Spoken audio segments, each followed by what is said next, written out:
অভিযুক্ত যারা যারা বিজেপি সাংসদ প্রতাপ সিনহার পাশ দিয়ে এই সংসদে ঢুকেছিল, স্বাভাবিকভাবে এই বিজেপি সাংসদ প্রতাপ সিনহাকে জিজ্ঞাসাবাদ করবে দিল্লি পুলিশ এবং তারই বয়ান এবার রেকর্ড করতে চায় পুলিশ। লোকসভা স্পিকারকে চিঠিও দেওয়া হয়েছে। বিস্তারিত জানাবেন আমাদের প্রতিনিধি রাজীব সঙ্গে রয়েছেন। রাজীব, সবার প্রথমে জানতে চাইবো এই বিজেপি সাংসদ প্রতাপ সিনহা, তার বিরুদ্ধে যে যা পদক্ষেপ নেওয়া উচিত, যে পদক্ষেপ নেওয়া প্রয়োজনীয়, সেই সমস্ত পদক্ষেপ নেওয়া কি শুরু হয়ে গিয়েছে?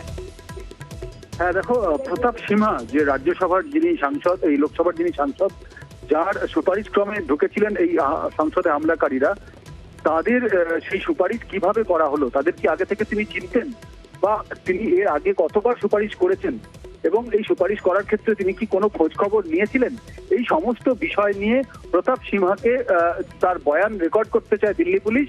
এবং দিল্লি পুলিশের তরফে প্রতাপ সিনহার এই বয়ান রেকর্ডের জন্য লোকসভার স্পিকার ওম বিড়লার কাছে অনুমতি চেয়ে চিঠি পাঠানো হয়েছে। কিন্তু বিরোধী রাজনৈতিক দলগুলি, যারা বিজেপি বিরোধী দলগুলো, তাদের তরফে প্রথম থেকেই দাবি জানানো হচ্ছিল যে এই প্রতাপ সিনহাকে কেন আটক করা হচ্ছে না, কেন প্রতাপ সিনহাকে গ্রেপ্তার করা হচ্ছে না, এবং ন্যূনতম তাকে জিজ্ঞাসাবাদ কেন করা হচ্ছে না। সেই জিজ্ঞাসাবাদের ক্ষেত্রে সেই আর্জি অনুযায়ী কিন্তু দিল্লি পুলিশ দেখা যাচ্ছে যে ঘটনার কয়েকদিন পরে শেষমেশ তাদের ডেকে পাঠায় প্রতাপ সিনহার বাড়িতে যাওয়ার অনুমতি চেয়েছে এবং এই অনুমতি ক্রমে এখন স্পিকার অনুমতি দিলে প্রতাপ সিনহার বয়ান রেকর্ড হবে। ধন্যবাদ রাজীব।